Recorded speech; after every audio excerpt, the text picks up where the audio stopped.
I'm Afrin Rajai, and in this lecture, I'm going to talk about another topic in diversity and family or family therapy. We're going to talk about multicultural counseling, and basically, at this point, you should have a good foundation for, this topic in general, based on all the concepts that we have talked about so far, specifically the lecture from week 1 to 4, which was all about power dynamic, social location factors, intersectionality, biases, all those different things. So let's dive in.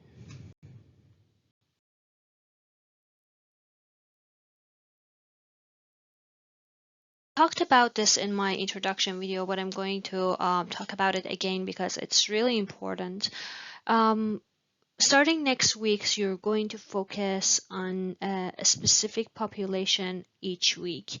And sometimes what happens in diversity and family therapy classes is that we finish the class and we think that we have a great idea about XYZ population, XYZ religion, XYZ, whatever category you want to talk about. Sometimes because of the structure of the class, sometimes because of the material, sometimes because of the learning process, all the different factors. But I want to make that very clear that the goal at the end of this class for you is not to be an expert in any specific population or culture or religion. That should not happen, that bias that I am the expert in XYZ population or culture or religion or whatever you want to talk about. That is something that should not happen. What actually should happen is that we all can learn about different cultures, different religions, different populations, and that is okay.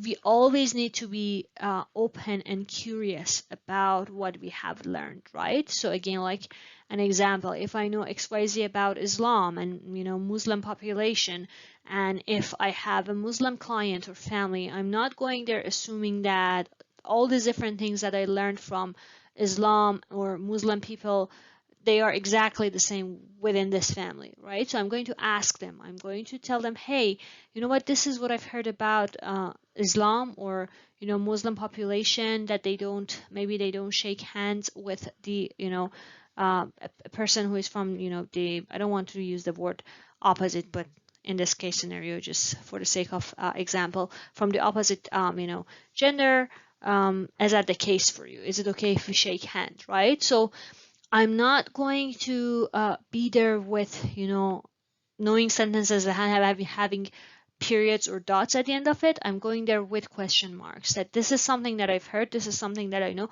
Is that true about you? I just really want to emphasize that because you're going to read about all these different populations starting next week, and I'm not going to provide you a lecture about, hey, these are the things about Muslim or Asians or whatever. You have the materials, you have the books, you have the articles. You're more than welcome to explore outside of the materials that you have. But again, the point is not to be the expert or an expert in any of these cultures, in any of these populations, any of these religions, right?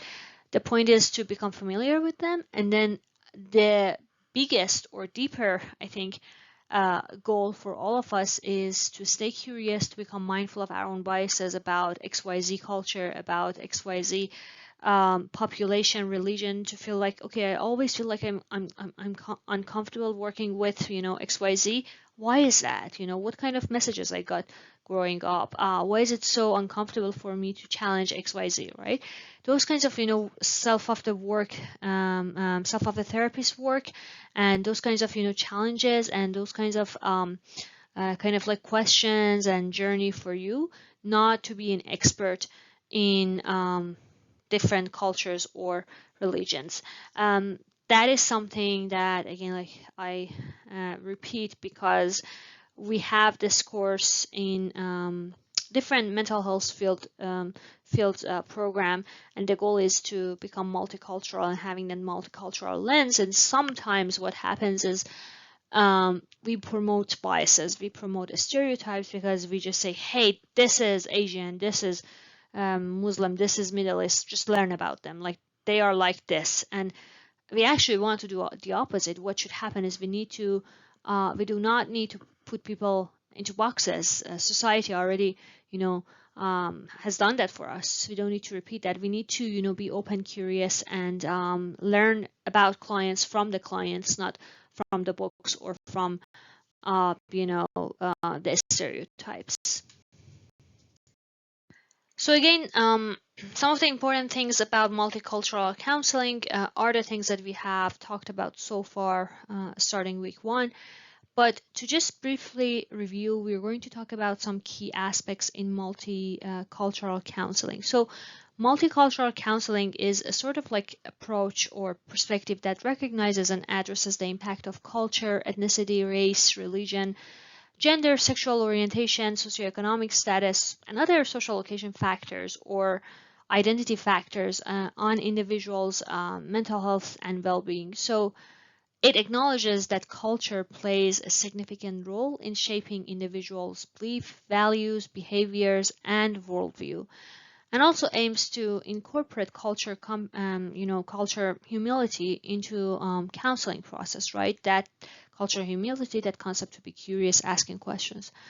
So some of the key aspects that we want to review, you see them on the screen. The first one is cultural awareness and humility and self-reflection. So multicultural counseling requires therapists to engage in ongoing self-reflection and develop awareness of their own culture, biases, assumptions, and values, right? All the different things that we have talked about so far.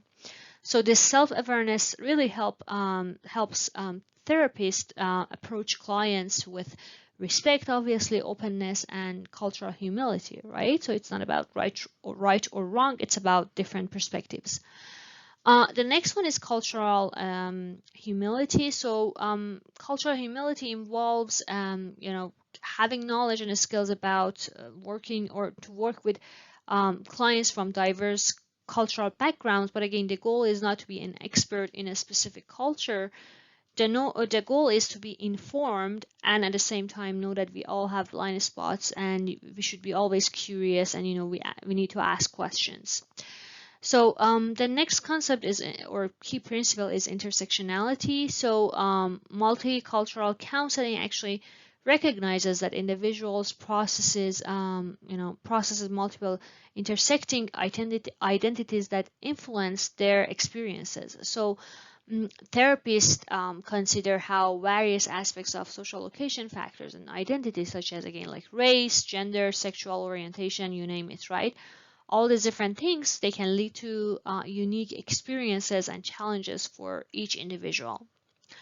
Next principle or aspect is language and communication. Obviously, as always, language and communication styles can vary across cultures. So a therapist should be really sensitive to these variations and they should try to communicate effectively with clients and considering linguistics diversity and using different resources if they have to, right? So they also need to kind of like, again, like consider culture within the communication styles that they have with clients. The next aspect is culturally appropriate assessment and intervention. So again, like we need to use culturally appropriate assessment tools and techniques to kind of like have relevant information or gather relevant information about our clients' experiences and needs, right? So we need to recognize that sometimes, standardized assessment measures could be culturally biased and take steps to ensure fair and accurate assessment. Or it happens, like in my personal and professional experience, that there's this specific assessment or way of asking questions or interviewing clients that in a specific culture that is not polite or that is not common. For example, sometimes with some clients from a specific culture or religion, it's really uncomfortable for them to talk about their sexual life, or if you're seeing a couple, to talk about their sex life, right? So again, like forcing them or trying to say, hey, this is so normal, you just need to talk about it, that doesn't work. You really need to be again, like to be respectful and to be curious and to provide a brave space for the clients. The next aspect is respecting for cultural or respect for cultural differences. So we really want to emphasize respect for cultural differences, recognizing that there is no universal kind of like right way of being or thinking, and we want to validate clients' cultural experiences, values, beliefs, and work with them collaboratively and to understand their unique perspective. Next aspect, which is really important, is advocacy and social justice. So we really want to highlight the role of power and privilege in individuals and families' lives, and strive for social justice. So we want to advocate for clients' rights and challenge oppressive systems and work towards eliminating health disparities and equality, right? And again, just one example that comes to mind is when we talk about clients and we talk about, we have this narration or story in our society about illegal individuals, right? And I think it's really important to advocate that no person is illegal. Some people, they are undocumented. Or they don't have documentation. That is very different from being illegal individual, right? So again, like those things that may seem simple, in my opinion, they're not simple. They're very important. But again, like thinking about that, this is not about one person. This is about a society, a culture, a notion, a nation, which tell the story and tell the story in a specific way that some people benefit from the story, and some people they don't. The next aspect or principle is culturally inclusive interventions. So we as therapists really need to use interventions that are culturally sensitive and appropriate for clients from diverse backgrounds. And we want to incorporate clients' cultural values, beliefs, and practices into the therapeutic process, or fostering a sense of cultural pride and a strong kind of like empowering clients' resiliency. And the next one is lifelong learning. So again, like being a therapist is just a lifelong journey, as a continual learning process, and we really need to be engaged in this ongoing professional development to kind of like enhance our cultural competency and humility, and staying informed about emerging research trends, best practices in multicultural counseling. And by again, like thinking about all these different concepts or aspects, we can provide a kind of like brave and inclusive and affirming therapeutic environment for our clients from diverse backgrounds. And that is the aim of multicultural counseling. The aim is not to be the expert or an expert in a specific culture. So here is a kind of like pop quiz for you. We use multicultural counseling only when we work with quote-unquote diverse or different population. True or false? Obviously, the answer is false, because when we are talking about multicultural counseling, therapy, intersectionality, power dynamic, biases, it's not about a specific population or specific populations. It's about any and everyone. There's always power dynamic in the room of therapy. You always bring yourself, who you are, into the session, into the therapy room.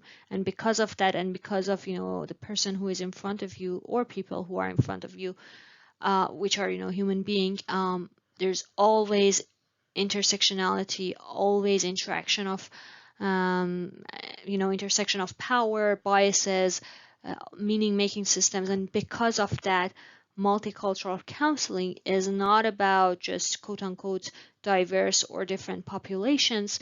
Again, although sometimes the structure of classes are in a way that students think that, okay, I'm going to learn about all these different populations or cultures, or whatever religions, and that is not true, right? So we all want to be informed, ask informed questions, right? But that does not mean that we are the expert, or that does not mean that multicultural counseling is for quote unquote only for different or a diverse population. So again, here is the case study for you for this week. Please read it. Look at some of the issues or complaints that the family come to you with. And on the next slide, there are some questions that you can think about. And the last slide is some kind of like cheat sheet that I suggest some potential therapy goals. You can say you agree, you disagree, what else. And you can reflect on them. Let me know if you have any questions. Starting next week, you will have the case study file.